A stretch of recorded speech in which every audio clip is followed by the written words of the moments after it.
Haleluya, puji Tuhan. Kita berjumpa kembali di doa pagi hari ini. Mari kita berdoa sebelum kita merenungkan firman Tuhan.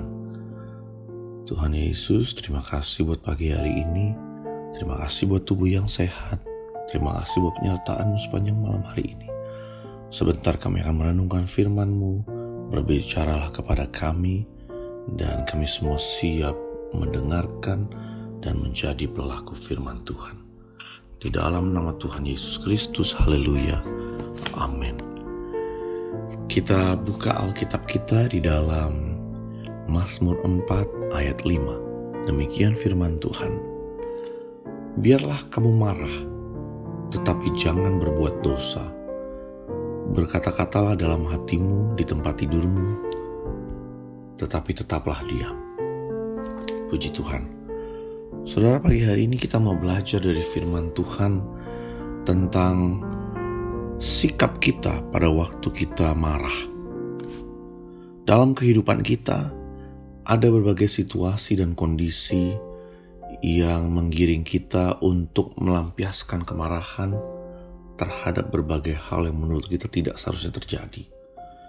Dan ini adalah sesuatu yang secara manusiawi adalah lumrah, saudara. Kadangkala kita marah karena disebabkan oleh banyak hal. Antara lain, mungkin kita tersinggung dengan ucapan lawan bicara. Ada orang yang memfitnah kita. Kita juga kadang-kadang tidak suka dengan sikap lawan bicara kita. Dan dikritik, dicela, melihat orang lain berlaku bodoh, kecewa dan tidak puas dan lain sebagainya. Pertanyaannya, saudara, bolehkah manusia itu menjadi marah? Bolehkah pada saat orang lain menyakiti kita, kemudian kita menjadi marah? Jawabannya adalah tentu saja boleh. Sebagai orang yang tidak sempurna, manusia boleh saja marah. Tetapi firman Tuhan mengajarkan kita untuk cepat mendengar, tetapi lambat untuk berkata-kata dan lambat untuk marah. Dalam Yakobus 1 ayat 19. Dan kalaupun situasi mengharuskan kita untuk marah, kita diajarkan untuk mengekspresikan amarah, yaitu berkata-kata dalam hatimu, di tempat tidurmu, dan tetaplah diam. Dan ini tentunya membuat kita menjadi bingung. Kita boleh marah, tapi tidak boleh ngomong. Kita boleh marah, tapi hanya boleh dipendam dalam hati. Rasanya sulit dipahami dan sulit dilakukan karena sifat kedagingan kita menuntut kita untuk mengekspresikan kemarahan dengan cara berkata-kata, bukan dengan cara dipendam.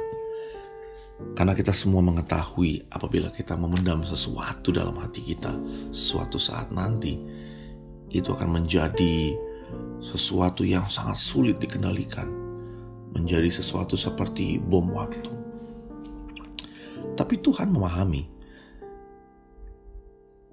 kalau kita diperbolehkan untuk berkata-kata dalam keadaan marah, maka ada resiko kata-kata yang keluar adalah kata-kata kotor, kata-kata kosong, sembrono, atau kata-kata sia-sia yang pada akhirnya akan menghasilkan perbuatan dosa yang mengalir dalam mulut kita.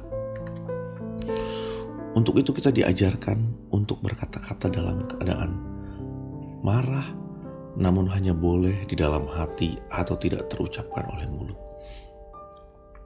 Bahkan firman Tuhan berkata, siapa yang mau mencintai hidup dan mau melihat hari-hari baik, ia harus menjaga lidahnya terhadap yang jahat dan bibirnya terhadap ucapan-ucapan yang menipu. Marah silakan, tapi cukup dalam hati sehingga tidak terucap kemarahan itu. Dengan demikian, maka kita bisa meredam dan mengendalikannya. Keluarkan kata pengampunan dan maaf, maka hati kita akan merasa tenang dan amarah itu perlahan akan hilang, dan kita dapat keluar dari tekanan jiwa yang menghantui kita pada waktu kita marah. Bapak Ibu Saudara sekalian, setiap perkataan yang keluar dari mulut kita sangat mempengaruhi, bahkan menentukan jalan hidup dan hari depan kita.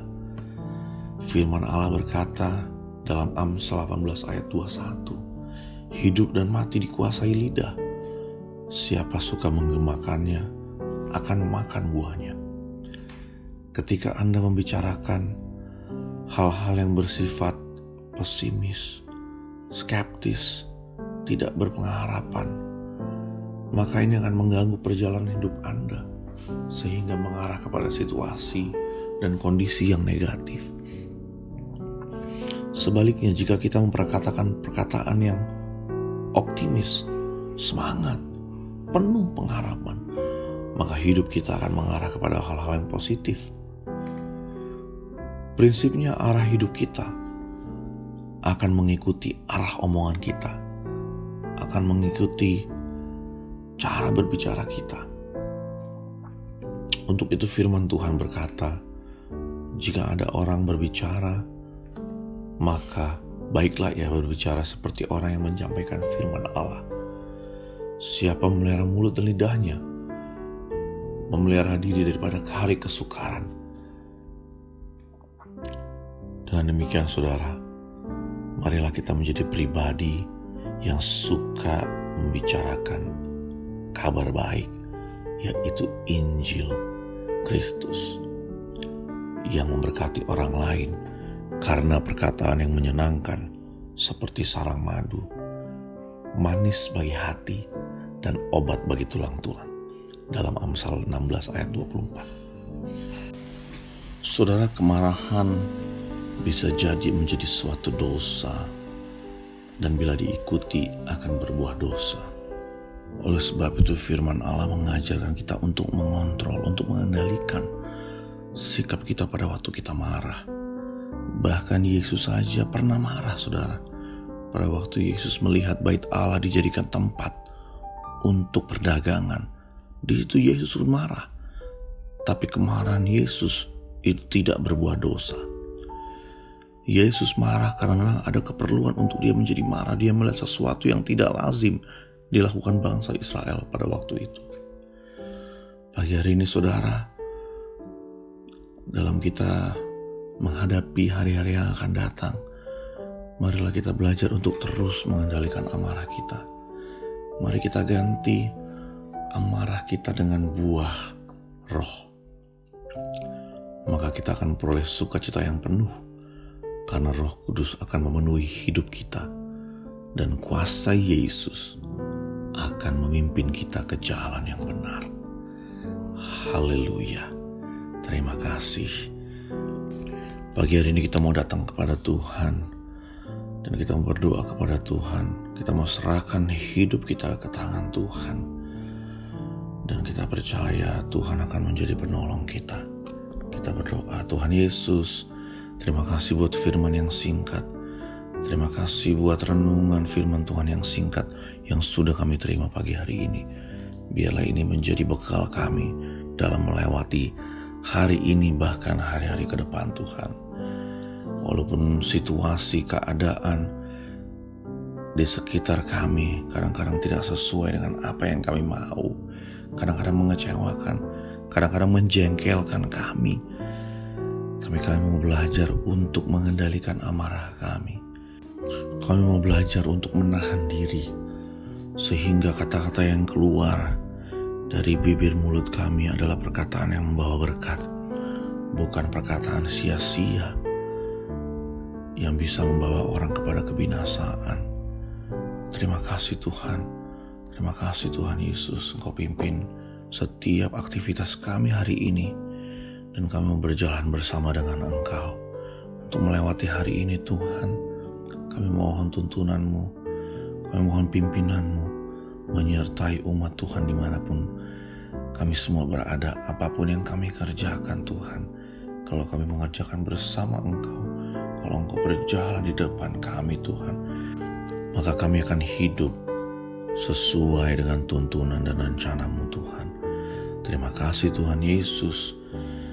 Hamba berdoa buat umat-Mu, dengan segala keperluan mereka Tuhan, Engkau tetap cukupkan, Engkau tetap berkati Tuhan. Kami tetap percaya setiap orang yang mengiring Engkau, anak cucunya tidak akan minta-minta Bapa. Kami akan hidup berkecukupan, bahkan hidup berkelimpahan Bapa. Terima kasih Tuhan Yesus. Berkati kami semua, dan kami siap melakukan aktivitas kami hari ini di dalam nama Tuhan Yesus Kristus. Haleluya. Amin. Puji Tuhan saudara, selamat beraktivitas dan Tuhan Yesus senantiasa memberkati kita semua. Haleluya.